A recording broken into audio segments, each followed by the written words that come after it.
In a village of 14 people with unremarkable memories, there stood a house older than anyone could recall, and inside it lived a woman named Sora, who had come from the city 3 years ago because she was very tired, though she could no longer remember the exact shape of that exhaustion,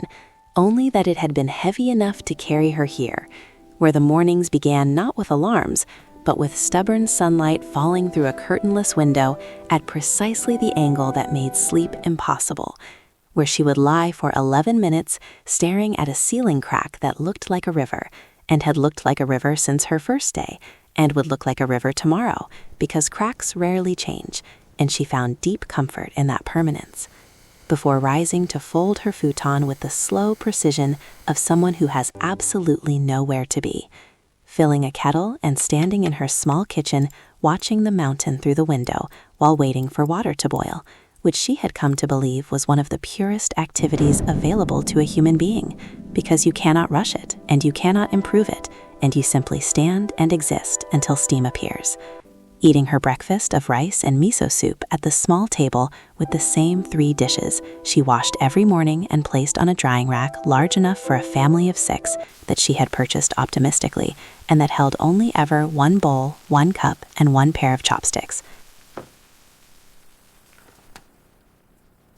Then stepping into her garden to water vegetables she refused to play favorites with, giving equal attention to the thriving cucumbers and the struggling eggplants, and especially the tomatoes that had been stubbornly green for what felt like an eternity, and to which she whispered, "Take your time," and meant it completely, pausing to be evaluated by a small brown bird on the fence who determined she was neither food nor threat and departed immediately.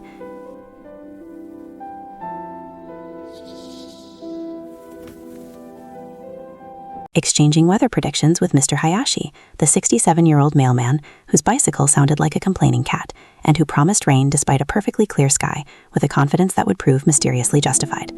Spending her afternoon carefully reviewing every page of a kitchen supplies catalog she did not need, before placing it on a tower of previous catalogs she had also not needed, but thoroughly studied.